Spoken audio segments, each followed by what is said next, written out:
Hello mga tol, mapagpalang hapon po sa inyong lahat mga tol, no? Ngayon nandito tayo sa bukid or bundok, no? Sa bukid sa aking magulang mga tol. Ngayon gagawin natin ngayon mga tol, magtatanim tayo ng giant na saging, nung tinatawag sa Bisaya mga giant na karnaba. Sabi ng aking magulang, ngayon na araw tinatawag na bitay, tinatawag na maganda na magtatanim ng kahit ano. Yun na nga, nagpunta ako dito kahit malapit ng gabi dahil gusto kong taniman tong sa gilid ng daan mga tol. Dahil yun, tatlong piraso to, yun, lagay natin dito sa gilid ng daan. Kinakarga sa aking motor tol. Ito ang isa, mabigat. Kailangan makatanim tayo ngayon dahil sa isang buwan isa lang tinatawag na bitay ba. Ayun tol, tingnan natin kabuuan tol. Lagyan natin ito ng isa sa gitna at saka doon sa dulo. Yun, tatlo ang aking nadala galing sa baba, sinasakay sa sa aking motor. Ito ang daan tol, no, na para na siyang daan ng tao dahil walang maintenance ba. Ang daan na to tol, mula nung maliit pa kami na palagi siya ng buldos, walang graba. Yun na nga, siguro pang 10 na dinadaanan ng bulldozer. Ang gagawin natin, dito tayo gagawa tayo ng bangin para ilagay natin yung yung karnaba. Yun, lagyan natin ng isa doon siguro or dyan.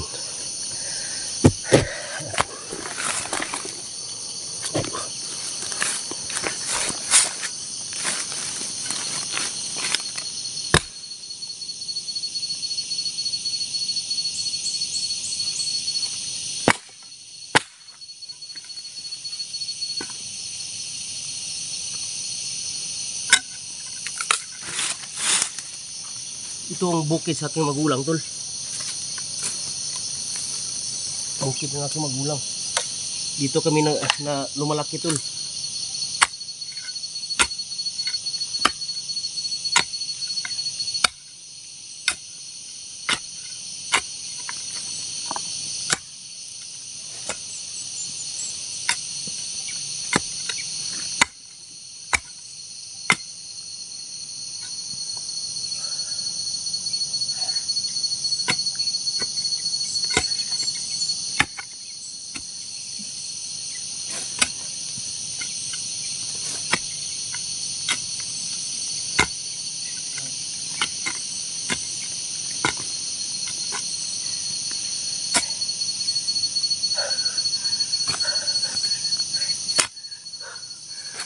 Tol, ang gagawin natin tol, bago tayo nagpunta dito, tips ko sa inyo tol, no, yan ang aming sinusunod, yan ang aming minamana ba.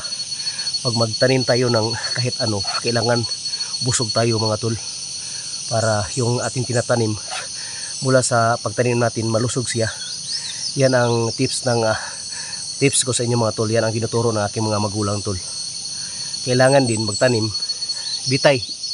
Iwan ko kung sa Tagalog yung bitay dahil yung bunga malaki ang bunga.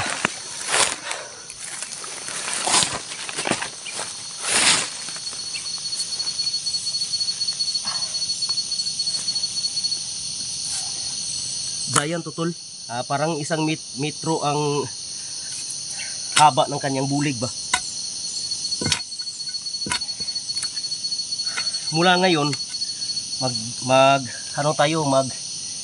magbilang tayo ng 1, 2 hanggang walong buwan, ito ma-harvest na to.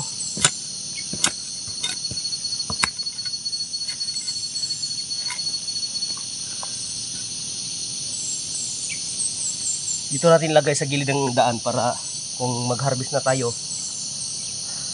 hindi tayo mahirapan. Dahil napaka-sobrang tuktok or tirik dito, tol. Tingnan natin, tol, oh.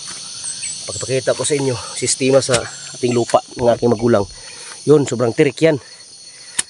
Yun, sobrang tirik yan. Yun, papunta sa sapa, no? Yun sa harap, may ano din, kaingin din, no? Siguro taniman nila ng ano, mais. At ang yung isa, lagay natin doon sa ibabaw.